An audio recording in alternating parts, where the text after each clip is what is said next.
Sunday லஞ்சுக்கு mutton சுக்கா தான் வந்து பண்ண போகிறேன். ஸோ கொஞ்சம் சீரகம், பெருஞ்சீரகம், மிளகு, கசகசா, மல்லி, அப்புறம் பட்டை, கிராம்பு, பிரிஞ்சி இலை, ஏலக்காய் இந்த மாதிரி எல்லாத்தையும் சேர்த்துருக்கேன். அப்புறம் கொஞ்சம் வந்து வரமிளகாயும் காஷ்மீரி மிளகாயும் காரத்துக்கு ஏற்ற மாதிரி சேர்த்துட்டு நல்லா வந்து பொடி பண்ணிக்க போகிறேன்.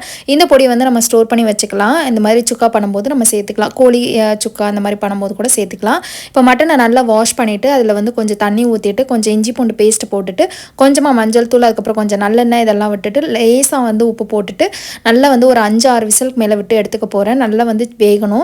இதுக்கப்புறமா ஒரு கடாயில் கொஞ்சம் நல்லெண்ணெய் சேர்த்துட்டு ஒரு வெங்காயம் வந்து சின்ன வெங்காயம் நல்லா வந்து ஒரு கைப்பிடி அளவு எடுத்து நல்லா கட் பண்ணி போட்டிருக்கேன்.